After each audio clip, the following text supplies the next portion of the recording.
එන්න අපි අද අස් කරලා මොප් කරන වීඩියෝ එකක් බලමු. සම්පූර්ණයෙන්ම ඩිසේබල් ලා ඉන්න ඒරියා එකේ. මේ උදේ කෑමෙන් පස්සේ ඒගොල්ලෝ කූඩු වල ඉන්නේ. ওই විදිහට කූඩු අස් කර ගන්නවා. මේ පුංචි අච්චගේ ටොයිස් ටික. එයා තමයි මේ ටොයිස් යූස් කරන්නේ. ඉතින් ටොයිස් එව්වාට ඔන්න මම තැන්ක් යූ කියනවා මේ වෙලාවෙත්. මේගොල්ලන් උදේ කෑමෙන් පස්සේ ওই විදිහට තමයි කූඩු වල ඉන්නේ. ඊට පස්සේ ඒගොල්ලන් යනවා. ඒගොල්ලෝ උදේ අස් කරලා මොප් කරලා ඔක්කොම වැඩ කටයුතු ඉවරනාට පස්සේ ඒගොල්ලන් යනවා වෙනම සෙල්ලම් කරන්න. නැත්නම් ඕගොල්ලෝ හිතයි මේගොල්ලෝ හැම වෙලේම ඉන්නේ කූඩුවේද කියලා. ඊට පස්සේ තව කෙනෙක් ආයෙ අහන්න පුළුවන් මේගොල්ලෝ දෙන්නයි කූඩුවල ඉන්නේ කියලා. ඇත්තටම දෙන්න ඉන්නේ මේගොල්ලෝ හරිම යාළුයි. මේගොල්ලෝ කැමති නෑ වෙන් වෙලා ඉන්න. ඉතින් එහෙම අයට ওই විදිහට දෙන්න ඉන්න ඉඩ හරි ගස්සලා දීලා තියෙනවා.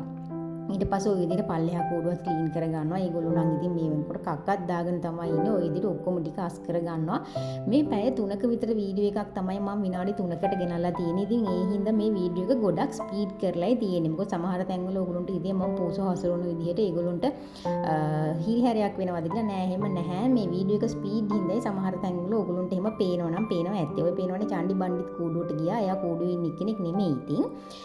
ඔය ඊළඟට අයින් කරපු රෙදි ටික කියන්නේ ඒගොල්ලන් චූ දාගෙන හිටපු රෙදි ටික ඔක්කොම ওই විදිහට අයින් කරලා වෙනම හොදන්න ගෙන යන ලෑස්ති කරනවා. මගේ වීඩියෝ බලන අය නම් දන්නවා මට ගෙදර රෙදි හොදන්න බැරි හින්දා මම ඒවා වෙනම එළියෙන් හොදගන්න. ඉතින් ඊට පස්සේ මේ සූදානම ඒගොල්ලෝගේ ලිටර් ට්‍රේ අස් කරන්න.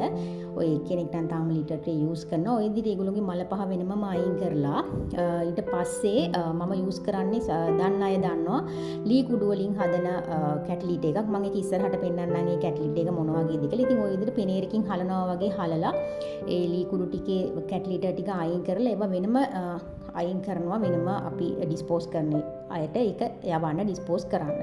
ওই විදිහට තමයි ඊට පස්සේ ඔක්කොම ටික අස් කරලා ඉවර වෙලා අතු ගාලා ඉවරලා ඊළඟ රාජකාරිය තමයි මේ ඒරියාස් ටික සම්පූර්ණයෙන් මොප් කරගන්න එක.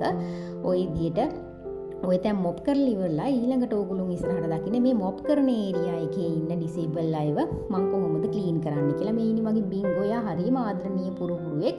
එයාට ඉතින් තනියෙන් මුත්‍රා කරගන්න බෑ. ඔය විදිහට මගේ සහයෙන් එයා මුත්‍රා කරවනවා මම. ඊට පස්සේ බලන්නකෝ එයා මට දක්වන ආදරණීය ප්‍රතිචාරය. එයා හරිම ආදරණීයයි. කොයි වෙලේත් එයාගේ මූණ මගේ මූණේ අතුල් ඔය විදිහට එයා මට ආදරේ කියලා කියනවා. ඒ ඉතින් කතා කරන්න බැරි වුණත් මේගොල්ලෝ ආදරේ කියලා කියන්නේ ඔන්න ඔය විදිහට කියලා තමයි මම හිතන්නේ. ඉතින් එයා ඩිසේබල් එක්කෙනෙක් නෙමෙයි. එයා ওই විදිහට වෙට් ටිෂුස් වලින් ක්ලීන් කරලා ඊට පස්සේ සම්පූර්ණයෙන් එයාටත් අනිත් අයට වගේම රෙදි දාලා හරි ගස්සලා දෙනවා.